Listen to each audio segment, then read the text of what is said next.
নমস্কাৰ কি খবৰ হে চবৰে ফাইনেলি আহি বিয়াৰ পাৰ্ট 1 টো পালো তো কি ক'ব আৰু মই বহুত এলেহুৱা কিয় কৈছো বুজি পাইছি না বিয়া গৈছিল 30 তাৰিখে ব্লগটো আজিহে আপলোড কৰিলো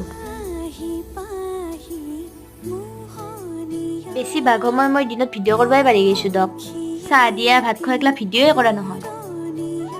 ময়ো অলপ জানা হৈছো দক কেইটামান মানুহক প্লেট সাজি ময়ো চাহ দিছো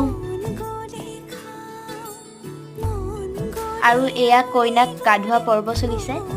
এয়াই ছোৱালীৰ জীৱন যিখন ঘৰত সৰুৰ পৰাই ডাঙৰ দীঘল হ'ল আজি সেইখন ঘৰৰ পৰাই আন এখন ঘৰলৈ যাব লাগিব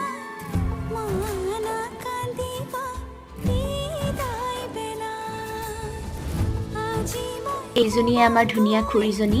আৰু আমি যে ইমান হাঁহি আছো ইয়াৰ আঁৰৰ মিস্ত্ৰীটো খুৰী মই আৰু ধুনুলুহে জানো এইজনী হ'ল ধুনুলু খুৰীৰ ছোৱালী